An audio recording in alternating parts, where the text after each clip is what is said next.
Good afternoon. Thank you for joining us. Well, RCMP say they've shut down what they're calling the largest drug superlab in Canada. In Falkland, in the BC Columbia shoe swap, police say they found more than 95 million potentially lethal doses. So will this make a dent in BC's ongoing drug death crisis? You can call us on that, and we'll hear from Vancouver Sun reporter Kim Bolan and former BC Solicitor General Kash Heed. Plus, our pets column is back, and you can call in with all your questions about your pet predicaments. I'm Michelle Elliott. Welcome to BC Today.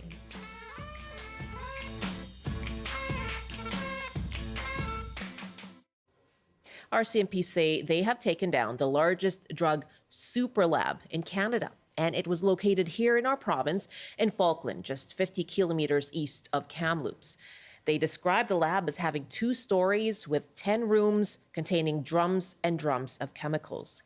Here's RCMP Assistant Commissioner David Talboul in Surrey announcing the seizure yesterday.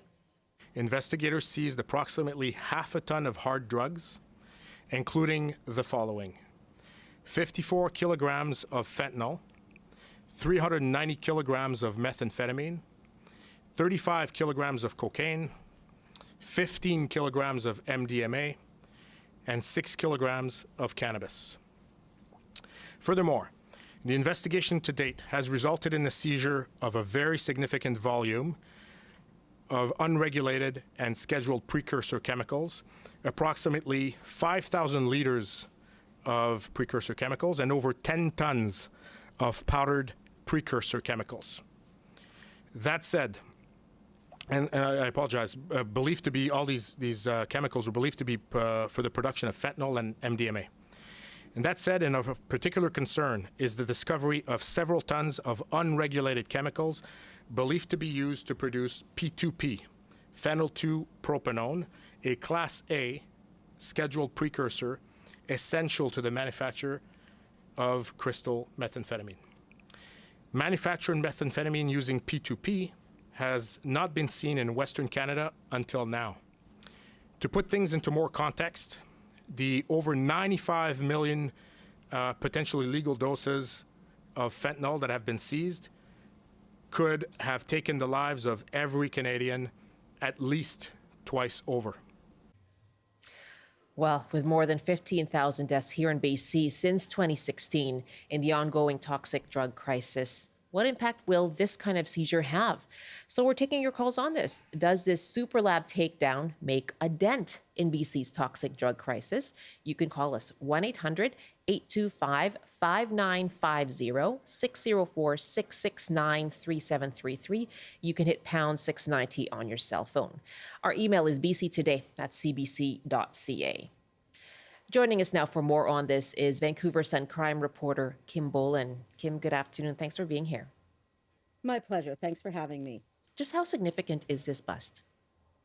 Well, it's hugely significant. Coincidentally, 2 weeks earlier, I had published an investigation on how BC is used for these clandestine super labs and how we had become a country of export, which is a fairly new thing over the last year. Not only are these super labs producing fentanyl and methamphetamine for people in Canada, users here in Canada, as you mentioned, the toxic drug crisis, but they're also exporting to other countries, which is a relatively new development and somewhat shameful for a country like Canada to be creating problems in other parts of the world.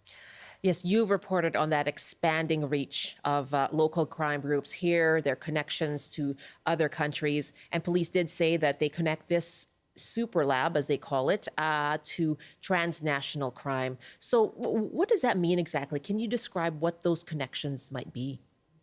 Well, yes. Again, I traveled to Australia and New Zealand, which are the recipient countries for a lot of the Canadian methamphetamine that's being exported. There, a kilo of methamphetamine goes for up to $185,000 Canadian, whereas that same kilo would get you a few $1,000s here. Fortunately, they don't have a fentanyl problem there, but it's something they're bracing for. And when they did make a fentanyl seizure a couple of years ago, it was coincidentally from Vancouver. So it's something that they're on guard for.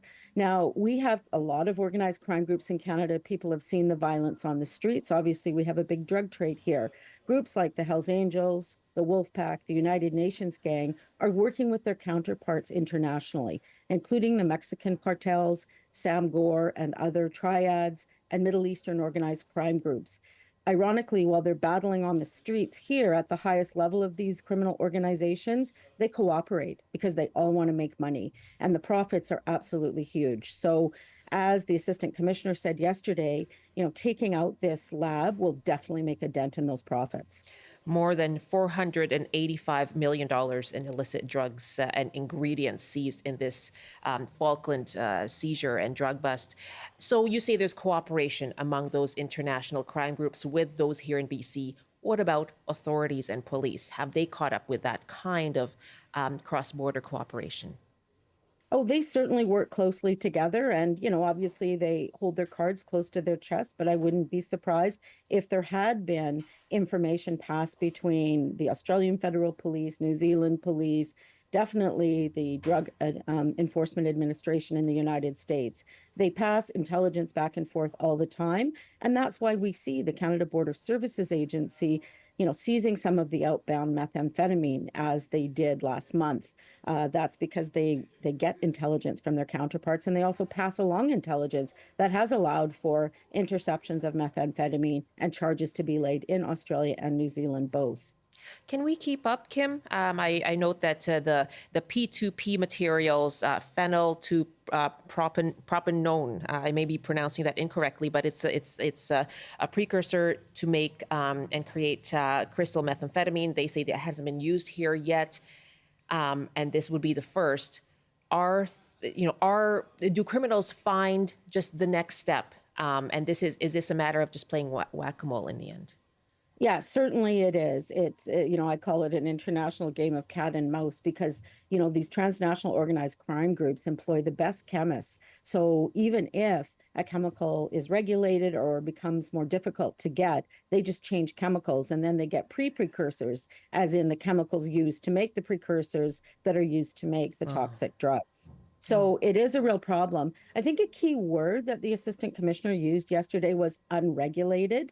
P2P methamphetamine is more commonly known as Breaking Bad meth because it is the formula that, was popularized by the hit TV show. Interestingly, it used to be considered inferior to methamphetamine produced in the Golden Triangle for export mostly to Australia and New Zealand, but now it's considerably better. So there's more of an international demand. We know that Mexican cartels have their own point people here in Canada. I reported with a colleague last week about, a glut of Mexican methamphetamine in Canada that was also being exported through the Port of Vancouver. But clearly this bust shows how much is still being made here in this country. Randy wrote us an email as we ask our audience to comment as well. Do you think this kind of bust can make a dent in our ongoing crisis here in BC? Randy writes, anytime we take fentanyl and precursors off the streets, it's a good day, especially for hard drug users. The less fentanyl, the better. Now let's get more funding for detection and harsh penalties for deterrence. And we heard that yesterday as well from the RCMP, that this is about now penalties for deterrence. How does the court system deal with arrests from these kinds of busts and any ensuing charges? Well, interestingly, only one person has been charged. He appears to be quite a low-level person. He's got a criminal history for trafficking, but in a very minor way dating back to 2016. I think one of the problems, and I've tried to report on this extensively, is that the highest levels involved insulate themselves from prosecution. So you may end up getting, cooks that were found on the premises, arrested, charged, and prosecuted. But the people up the food chain are basically getting away scot-free. And as a result of that, they're just going to change their methods if they need to and carry on. I reported on another major superlab in Mission that had a lot of fentanyl at it, and the police went in October of 2023. A year later, the investigation is dead and no one has been charged. So for, we started off with what our question, what impact does it have on our crisis here and the deaths that people have had to deal with? What do you think, Kim, when you watch these ongoing busts that are, there's a lot of fanfare around them? Yeah, I mean, this was a huge bust, and it gives us a lot of information about what's really going on, across the province. We are a province with a lot of, wilderness, a lot of empty spots. This was a lengthy investigation, months long. It is continuing, and I think it's a good result, and hopefully there will be more charges laid. In terms of the crisis, I hope it makes a difference, but I think there needs to be a more comprehensive response at all levels. And, the experts, in the downtown east side and other areas that are dealing with the toxic drug crisis on the streets, they talk about what the solutions are. And I'm certainly no expert on that. Sure, but, fair. taking the profit away from transnational organized crime is a step in the right direction. Always appreciate your good work, Kim. Thank you so much for your time. Anytime. That's Kim Bolan, Vancouver Sun's longtime crime reporter. And we're taking your calls as well. You heard what she had to say there, Kim, describing the significance of this drug bust. RCMP saying this is the largest, most sophisticated drug superlab in Canadian history. They say more than $485 million in illicit drugs and drug ingredients have been seized in this bust in Falkland, BC, just east of Kamloops. And they say that the amount of material here amounts to more than 95 million potentially lethal doses. So we're asking you, does this kind of thing make a dent in BC's ongoing toxic drug crisis? 1-800-825-5950, 604-669-3733. You can hit pound 690 on your cell phone. Joining me now is Kash Heed, former BC Solicitor General and current Richmond City Councillor. And he's joining us now for more insight into this. Hi there, Kash. Thanks so much for joining us. Good afternoon. My pleasure. What's your own reaction to the one arrest, but overall this super lab drug bust? Well, I applaud law enforcement for interdicting a supply network with respect to what is going on. But at the end of the day, and I've said this for decades, we cannot arrest our way out of this particular problem. We have a crisis occurring. We've had this going on for decades here, not only in British Columbia, but elsewhere throughout North America and the world. So when we take out one of these production facilities or the dealers that are involved in it, or a cell of the organized crime network that may be involved in this, the void is so easily filled because there's such a significant demand for the product. And the supply will always make its way to the product, no matter what your interdiction techniques are or how many of these so-called super labs were able to interdict. The fact remains that while there's a demand, the drugs will make its way to the demand, and we have to have a balanced approach here. It just cannot be law enforcement. It has to be the health side for reducing that demand. Okay, as Kim Bolan referred to it, it's a game of cat and mouse in terms of trying to keep up with the new materials, new chemicals that drug producers delve into. And so when you say we cannot arrest our way out of this, and it needs to focus as well on the demand side, on the health issues. This is an ongoing debate here, of course, in BC. What do you think needs to be done? Well, let me just make one particular comment with respect to arresting our way out of this product. I'm one, and I was involved in this when I was a commanding officer of the drug unit in Vancouver, where in fact we had to make sure we were able to regulate whether it's P2P or some other precursor that's used for the crude method of making MDMA or the methamphetamines. And I think that's one particular area we have to fill our porous border to make sure it doesn't come into play so we can't produce these dangerous drugs that are occurring.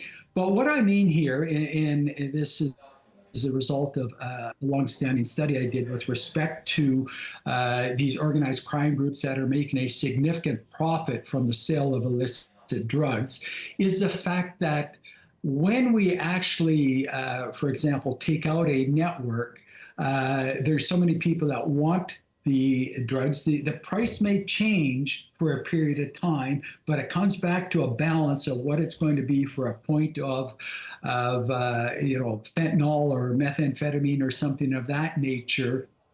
And what happens when you take out a large supplier, violence actually increase also.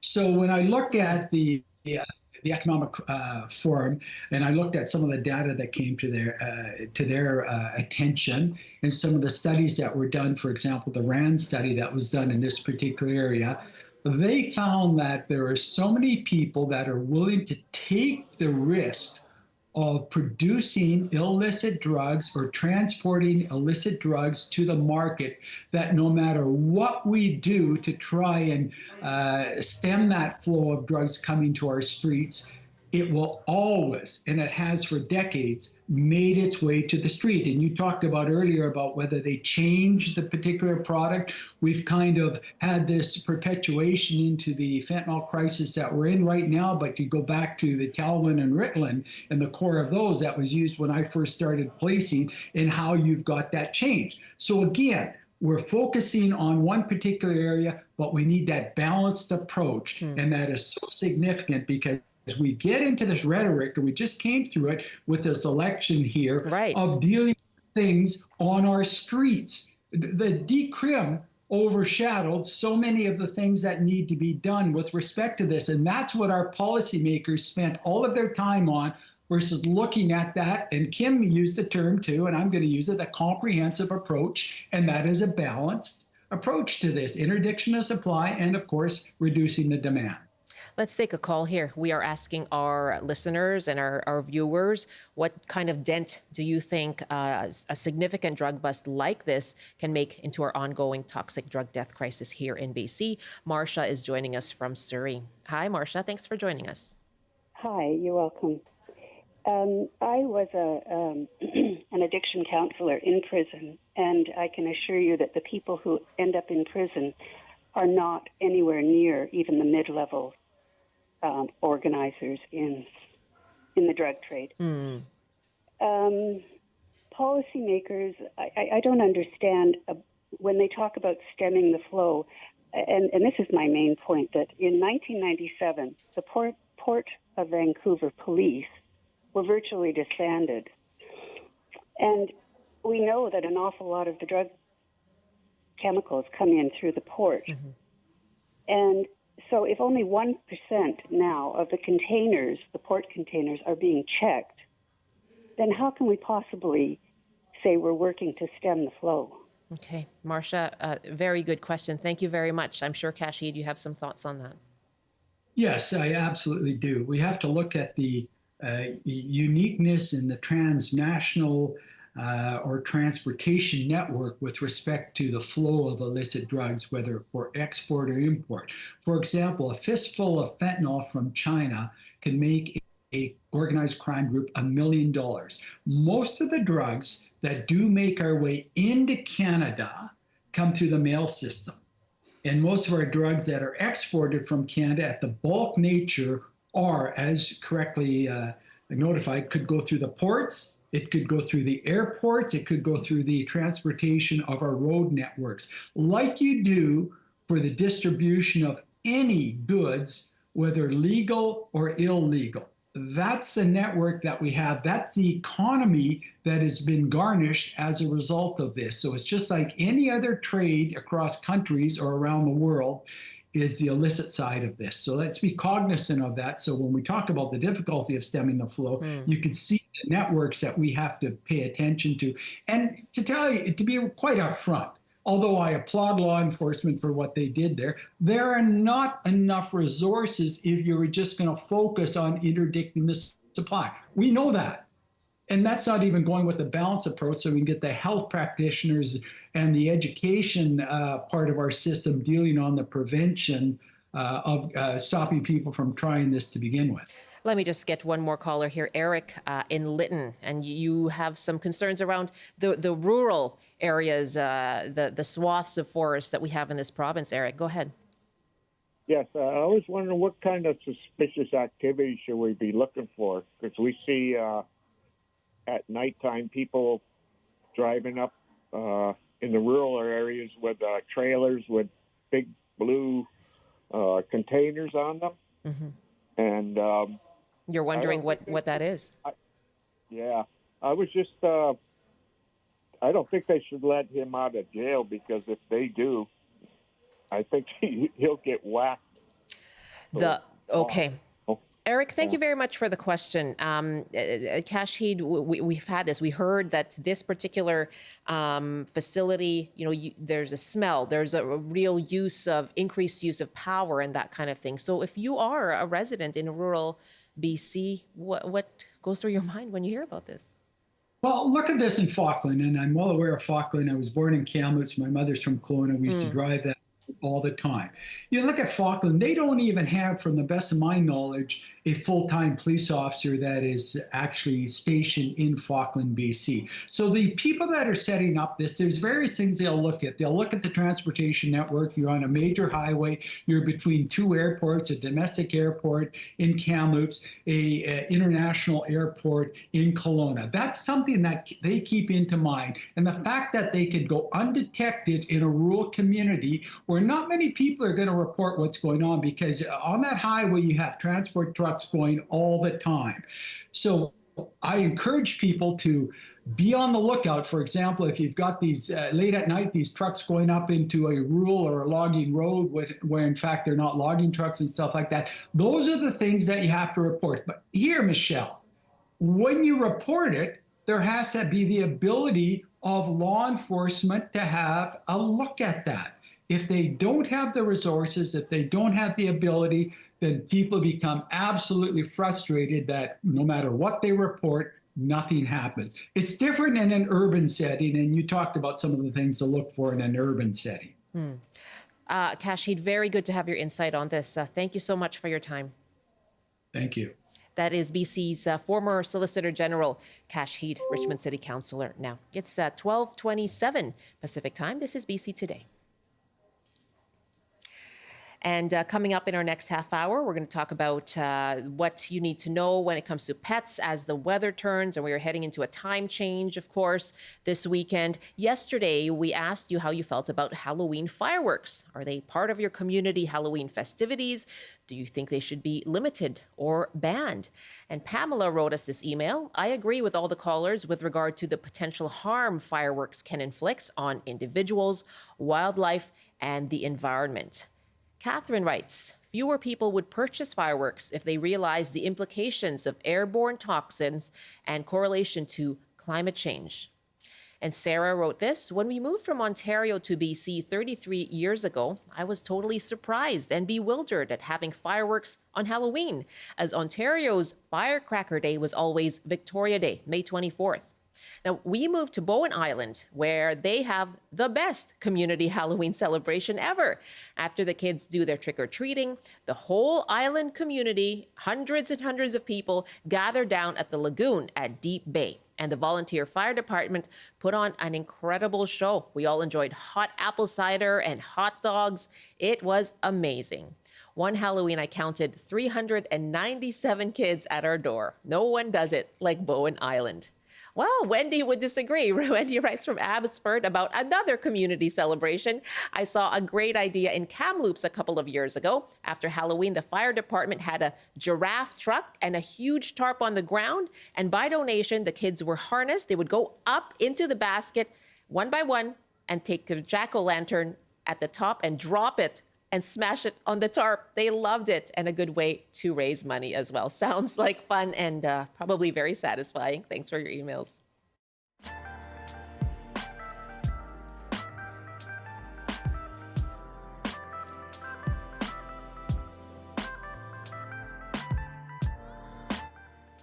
This is BC Today. We are live on CBC Radio 1, on CBC Television, and live streaming as well. You can use the CBC News app, catch us on our streaming service as well, CBC News BC, or you can watch us on YouTube. Just search for CBC British Columbia. I'm Michelle Elliott. Thanks so much for being with us. And in our next half hour, we will bring back it's the return of our pets column, and you can call in with your own questions about your beloved pet. That's coming up after the CBC News Update with Rob Zimmerman. Good afternoon. BC ports may be disrupted again after the union representing foremen issued 72-hour strike notice. The BC Maritime Employers Association says the union rejected its final offer. It says it will respond to the strike with a coast-wide lockout, but when that would happen is unclear. The union says the strike would include limited job action, including an overtime ban. It will begin at 8 o'clock Monday morning if no deal is reached. And WorkSafe BC has fined Interior Health more than $250,000 after Penticton Hospital employees were exposed to secondhand drug smoke. The health and safety watchdog says 2 employees noticed a noxious odor from a patient's room, entered and fell ill from an illicit substance. 8 other workers were treated for exposure. WorkSafe ruled Interior Health failed to implement procedures to minimize risks of dangerous chemical exposure and hadn't properly trained staff. And now the forecast on the north coast. Sunny this afternoon with a high of 8. Highs around -2 with a chance of light snow in the Peace. In the central interior, including Prince George, clearing late this afternoon with a high of +2. Highs from 2 to 6 with periods of rain in the west Kootenay, a chance of flurries in the east Kootenay. In the southern interior, including Kelowna, showers with a high of 4. And for Metro Vancouver, Greater Victoria, and the Fraser Valley, periods of rain this afternoon with highs around 8 degrees. That's your CBC News update from Vancouver. Thanks, Rob. Do you get You're a lot welcome. of kids at Halloween? We do, yeah. Yeah? Just off Main Street, 32nd. Oh, yeah, that's Yeah, a great busy. spot. Yeah, it was nice. It was cold and wet, but still a lot of kids, yeah. Any costumes stand out for you? I got home late, so by that Yeah. time it was pretty... It was the teens wearing black. Yes, exactly. Yeah, coming up late. So no. I get it. No winners. That, unfortunately, that is my teen, who also that just right? wore Yeah. black. Although he and his friends, 7 of them, wore to school huge dinosaurs, inflatable dinosaurs. Wow. And it was quite the sight to see That's them impressive. all. Yeah, Yes. I like that. Yeah, Yeah. but that you're absolutely right. They did go out later on, just, wearing regular clothes, wondering if they Yeah. could get any leftovers. And they did, I'm sure, right? And they did, Yeah. yes. of Who's going to course. refuse the kids, People were right? kind. Sure. Thank goodness. Yeah, Rob, thanks so much. you bet. That's Rob Zimmerman in our CBC Vancouver newsroom. Welcome back. You are with BC Today here on CBC. And next week, in fact, I will be off this show to host What on Earth. Looking forward to filling in for Laura Lynch. But next week, you can join host Amy Bell, and she will be hosting here all week on the program. And join her on Monday. Her guest will be a representative from Diabetes Canada. And they've been studying the impact that diabetes can have on someone's social life. They have a new survey that looks at the social experience of people living with diabetes. So Amy will take your calls on that. You can email us now if you'd like to share your own experience, bctoday@cbc.ca, or you can call in Monday on the program.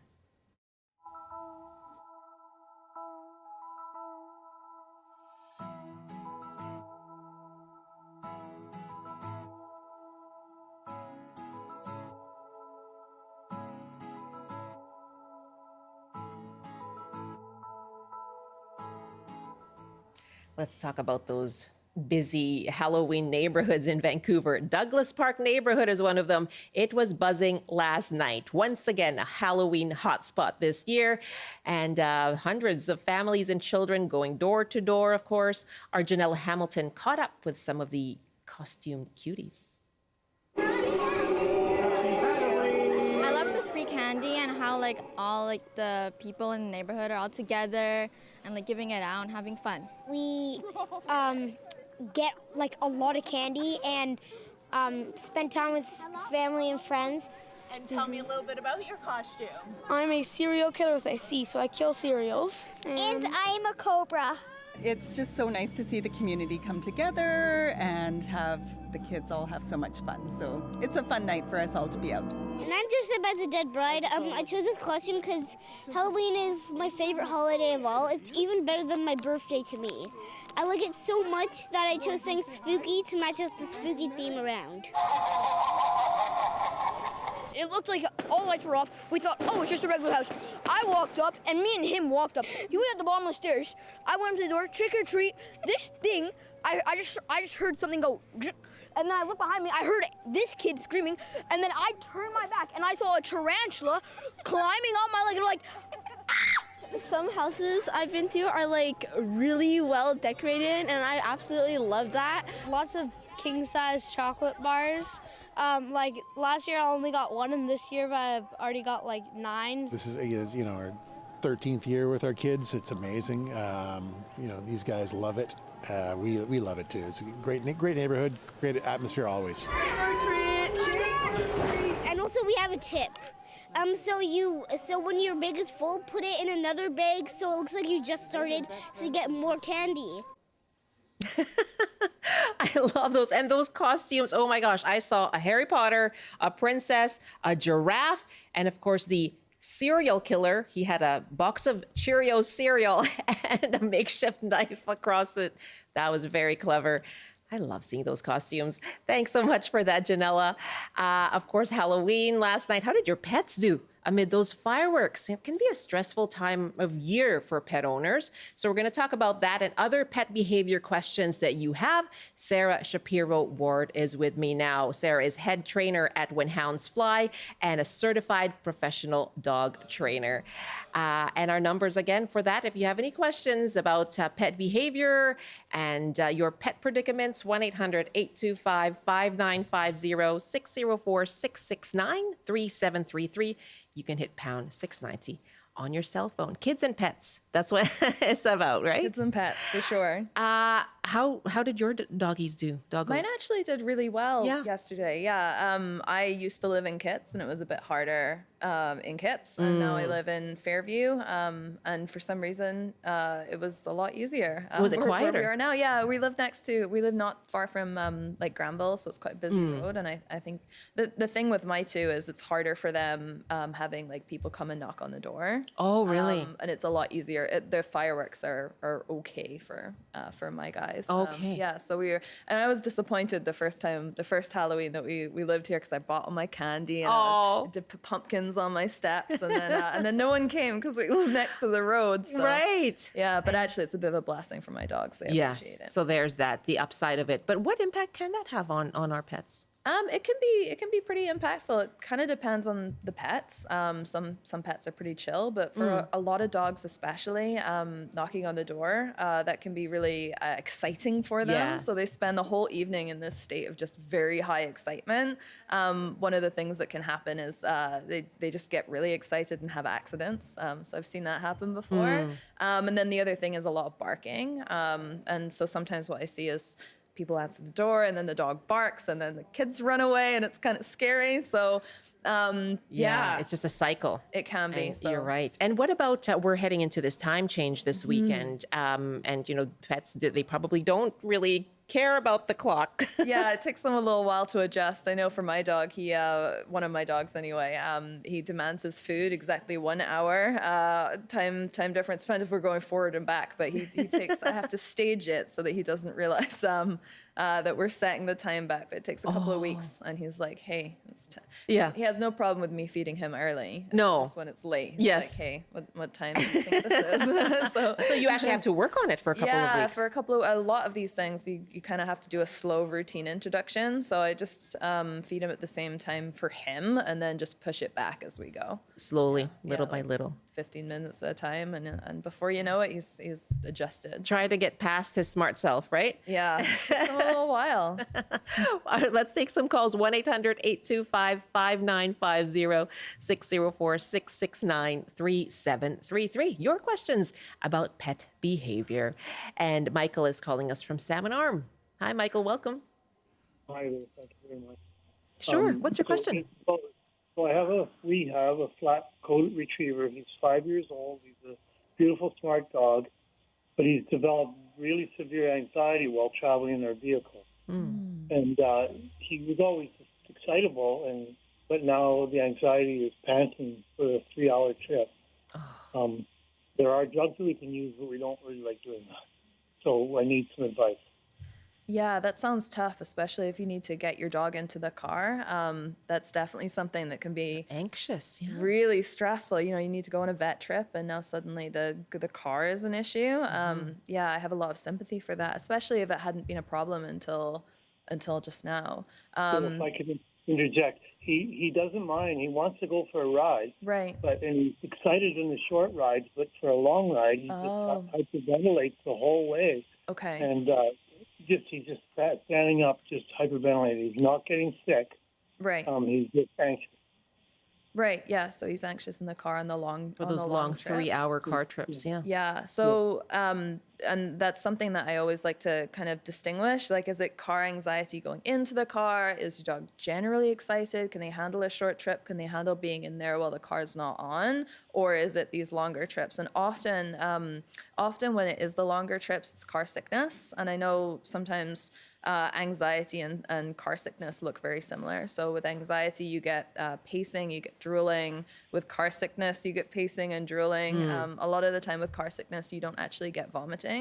And some of the car sickness medication that the vet can give us will be an anti-nausea a lot of the time. So if you try that can reduce some of the vomiting. So it can be really difficult to tell the difference between anxiety and car sickness. I always recommend first thing is go to your vet, get the prescription for the car sickness, so you can rule that out if you haven't already. And then on top of that, it's all about making the journey as easy for your dog as you can and building up their endurance for it. So if you can do short trips, maybe try doing a couple of short trips joined together with a break. As you progress, you want to push that forward a little bit and a little bit at a time. And then the other thing that I find really helps is really identifying what stresses your dog out in the car. So one of my clients, they had a dog who, whenever they braked, right, sure. Suddenly, like, she's a decent driver, but she would brake and her dog would push forward and like fall towards the footwell, and that really scared her. So what we did was we got a hammock for her that goes in the back seat, so that the dog, when you brake, doesn't get propelled. I mean, she does come forward, but she's got a wall there now, so she's secure and she's safe. So messing around with like the setup and how secure is your dog? Can you try a car crate in the back? Are they more comfortable in the front? Some dogs do a lot better, like in the passenger seat in the front. You just have to be careful about securing them. And a flat coat's quite a large dog, so that could be tricky. But yeah, I would try short-ish journeys that you know he can handle with breaks in between, and then build up his stamina that way, and just look for, is there anything about the setup and the way that the driving that is happening that creates that anxiety. So sharp bends or braking. Sometimes it's rumble strips. You go over a rumble strip and the rest of the journey, the dog's kind of freaked out. So there might be a factor in there. And if you can identify something like that, that will really help either avoid the problem or train towards the problem. Because what you can do is you can kind of like go over the rumble strip and then have a passenger feed your dog a treat.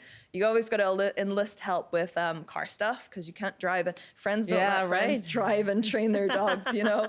So you need a passenger, but you can, you know, sharp turn and then feed some treats or soothing voice. You can take it a lot slower as well. I'm always the guy driving really slowly on the sea to sky. Not really slowly. I do the speed limit, you know, but my dog gets quite car sick, and if I take those bends really quickly, he could absolutely throw up. So I just have to be a bit more careful when I've got him in the back. Yeah, don't go on Highway 3 either. Yeah, that's a toughie. Michael, does that? I hope that helps you. So I think you have. There's no drilling, so we don't think it's car sickness, but it is worth checking out. And he won't take treats when he's anxious.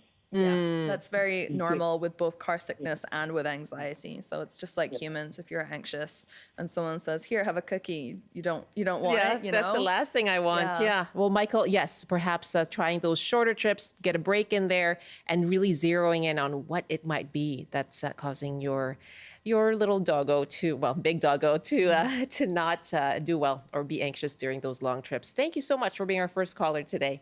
That is Michael in Salmon Arm. Good luck to you. Judy is calling next now in Richmond. Hi, Judy. Hello. Hi, thanks for calling. What's your question? My question is this. We have a dear, beautiful little cockapoo. He's now 3 years old. He's staring at me because he knows. You're talking about me, aren't you? Yes. it was a gift from my 14-year-old granddaughter when she turned 14, thinking it was better to cuddle a dog than a boy. And she has, and she was great, and she walked him every day. But of course, now she's 17, the walking is not as avid. And my big concern, he gets 3 good walks a week. And I don't know if that's enough for him. He has a nice backyard. It's fully fenced. He's safe. He does go out, but in the bad weather, he sort of looks at the weather and goes, and comes back in. And I Don't we all? Yes, of course. So the rest of the day, you know, we're pretty boring, and he just kind of sleeps. And I don't know if he's getting enough exercise. He looks healthy. He responds to, you know, anything. We don't have much time to play with him. We're elderly. So I'm just wondering, is he being walked enough? That's a great question. That is a really great question. And it's something that people ask me for all sorts of reasons. So not just like, you know, we used to be doing a lot more walking and now we're not. Is that okay? But some dogs have a really hard time in the rain. So like the amount of walking goes down over the winter. Some dogs have a really hard time walking in the city, so with traffic and with cars. And so when people move to a busy area, they do less walking. And so this is a question that comes up for a variety of different reasons. And I think there's this myth that we hold quite close of like dogs need to be walked every day. And that's actually not true. I'm going to say something really controversial here. Dogs need a certain amount of enrichment and exercise, but it doesn't have to come through neighborhood walking. So for some dogs, walking on leash, going around the block, that's a great way to meet their needs. They get to sniff around, they get to meet people, they get to, maybe they get a little bit of off leash time, they get to bond with you. But ultimately you can meet all of those needs in other ways. Now I have a cockapoo and he's super cuddly and he is quite happy to sleep most of the day. And for him, what he really likes is that connection and that training. So for a long time, because he was quite reactive, I would do a lot of trick training inside. So he's very good at his tricks now because I found that going outside, he'd be restless. It just wouldn't meet his needs to do neighborhood walks. You get quite stressed. And really that need that he has to kind of enrich his life is more about mental stimulation for him. Now, my other dog, who's a poodle, she needs a lot of off-leash time. So neighborhood walks, again, like on leash doesn't really do it for her. I have to deliberately like drive out places where she can have a really good run. So it does depend on each dog. Like some dogs, as I say, they do really well on neighborhood walks, but many dogs, actually it's not the right answer and forcing it can be just a real struggle. So generally I tell people if you can do 3 times a week, 4 times a week, a really good like long walk, hike or something like that, or a nice stroll somewhere, that's usually enough for most dogs. Now if you have a high energy working dog, you're going to need to do a little bit more and you're probably going to have to do a lot more mental stuff as well, because on leash walking, it's not very mentally enriching. It doesn't really entertain them that much. And so you have to add in training and maybe even like scent detection or trick training or obedience work to really boost that enrichment. So it sounds to me like your cockapoo is doing great. Like it sounds like they have a really nice life. They're sleeping well, they're cuddly, they're affectionate. There's no like signs of chronic stress in there. So I would imagine that what you're doing is all right. Now, if you notice that they're not sleeping well or they're restless, they're gaining weight, or they seem depressed or like a little bit kind of low, then I might try adding in some walks. And sometimes what we recommend is, hire a dog walker for a couple weeks to a month, see how things go. And then you really want to look for changes in your dog, positive changes. So if you see that your dog is like, suddenly they're full of energy and they're full of beans and they're obviously having a really great time, then okay, adding that dog walker was really important. We need to do that. Or we need to up our walks. And then also like changing the type of enrichment that you offer can help a lot as well. So sometimes I do shift people off of neighborhood walks onto like less but better forest walks, and we find that the dog does a lot better. So figuring out like what your dog's individual needs are is really important. And just so everyone out there knows, it's not all about every single day doing a neighborhood walk. There are other ways to meet your dog's needs, and often you get a lot better results with like a less is more approach, but high quality enrichment. Yeah, there you go, Judy. And it sounds like your dog's doing just fine, is very happy. Yeah, and the point is that we can't. Both my husband and I are elderly, and we can't walk. He can't walk. And I have a walker, and I'm disabled. But but it's sort of all on her. And I don't want to, in this graduate, make her feel guilty because she's not walking him. But he's so friendly. I've said the bad word, because the minute you say walking, he's looking at me now and he's saying, okay, where are we going when? But I don't do it. So, yeah. Yeah. So I just wanted reassurance that. Right. Yeah. That all is well. And it sounds like you're getting some good snuggles in there too. Oh, yeah. He does get me off leash pretty well all the time. Uh-huh. All the way around the dike. There you go. Judy, thank you so much for the call. All the best to you. Your advice and the idea about playing the games and teaching tricks. Yeah. So I'll go back to more of that. There you go. Yeah, that's a really good piece of advice. Judy, thank you for the call. Terry is next in Vernon now and calling about a 2-year-old Pomeranian. Hi, Terry. Hi, how are you? We are well. I'm doing well. How are you doing? Yeah, I'm doing great. Yes, thanks for calling. Thanks. What it is with our Pom, he's really aggressive towards other dogs. Like if he's sitting in the house looking out the window and if a dog walks by, and if you're driving down the road and if he just sees another dog, you go for a walk and he just goes totally insane. And I do. Get a new dog? No. Probably hold off on that one, Terry, until we have more information. Can I ask just a quick question? Do you know how he is with other dogs when he's not on leash or behind a barrier? Does he have any friends, dog friends he hangs out with? Yeah, he has a little miniature dash hound. That's a third of his size. And yeah, when our kids had a golden retriever, and he used to give that dog a run for his money. Like, I mean, always just playing with him and all that. But other than that, that's about it. Okay. All right. So with dog aggression, there can be a number, like a laundry list of reasons that this can happen. And so before I give any kind of advice, I kind of want to get a sense of, you know, what's going on with your dog in particular. And for anyone listening, if you do have a dog who is aggressive towards other dogs, just bear in mind that there could be a number of reasons, and the training plan that works for one dog may not work or be safe with another dog. Good reminder. Yeah, but this sounds to me, and with minimal information, this kind of sounds to me like something called barrier frustration. And barrier frustration happens when you have a dog, usually quite a high energy, high frustration breed. Pomeranians they're little firecrackers. When you have them on leash or behind a window or behind a fence and they can't reach something that they want to interact with, they get quite frustrated. And so there can be this emotional outburst of barking and lunging. In the beginning, we call it frustrated greeting. Your dog gets kind of amped and then you let them say hi to the dog and then they're okay. And that's what that frustrated greeting looks like. It's not a good idea to rehearse that though, because if your dog gets frustrated and then you release them to go say hi, the longer you keep them frustrated for, the more that barking kind of amps up, and it becomes this behavioral habit where they see another dog from across the way and they just get really frustrated. And then of course that frustration turns into scarier and more aggressive behaviors. It pushes that dog into a state of high arousal such that they can't safely greet another dog anyway. And so or the other person with their dog just goes, I'm not saying hi to that guy, we're walking goodbye, away, and they walk away, you know?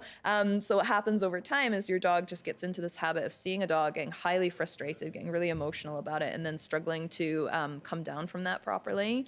And that results in this, it's this very like classic behavior where your dog is barking. Now for barrier frustration, as I say, usually when that happens, if the dog is actually off leash and able to get to where it wants to go without that frustration, we don't see the behaviors. For some dogs, when it's not barrier frustration, you still see the fear or the aggressive behaviors when that barrier is taken away. So that's a really important distinction to make. And generally, when we have a dog who is suffering from barrier frustration, what we want to do is we want to put them in in a situation where it's really easy for them to be able to stay cool. So with a dog really far away, behind a barrier or on leash, you show them that dog really far away and your dog goes, ooh, that's kind of interesting. And then you have to find a way of de-escalating the situation. So you can try a little bit of play, or you can try feeding your dog some treats. You can try scattering some treats in the grass. And if the dog is far enough away, your dog will go, that's interesting, but this is more fun. So I'm just gonna. And it's easy to get. Mm-hmm. And so you want to get to a point where your dog is actually pretty relaxed. Sometimes what I'll do is I'll bring a bully stick or a chew or a snuffle mat or something, and I'll sit somewhere where dogs are at a great distance, and I'll see my dog chewing away, and then they'll look up, and then they'll go back to chewing as they're able to kind of overcome that feeling of frustration. And so once they get good at just like looking at other dogs and being calm, then you can start introducing the concept of, well, sometimes those other dogs get a little bit closer, and it's not about saying hi or getting frustrated, like they don't have anything to do with what we're doing right now. But really helping teach your dog to self-regulate in that way can be really helpful. Now, I will say this won't necessarily work for dogs who are like genuinely aggressive towards other dogs.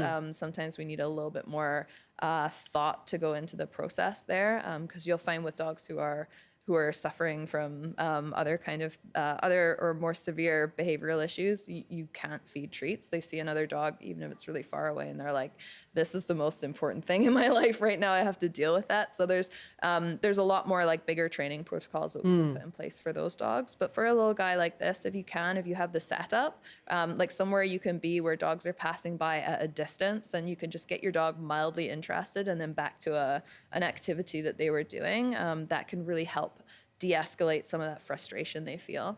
Yeah, let it turn to something that's easy to get and pleasurable for them. Terry, does that sound good to you? Yeah, like, see, he could be sitting in the front window and look down the street, and there's a dog a half a block away, and he's still thinking about it.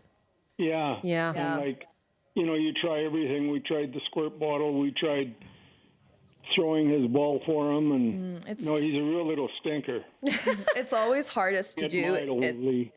Yeah, it's always hardest to do in the environments where they're used to doing it. So the window is the worst place to train, just because if you think about how your dog is at the window every day, the environment's training your dog. Your dog's sitting there, you're busy doing something else. If someone shows up, your dog barks, and then the dog goes away again. And that can happen 10, 20, 30, 50 times. And then you're there one time with your squeaky ball trying to get another reaction. But that's so ingrained, that habit is so ingrained. You're very unlikely to get the alternate behavior that you want in that situation where your dog has so much practice working on the wrong way.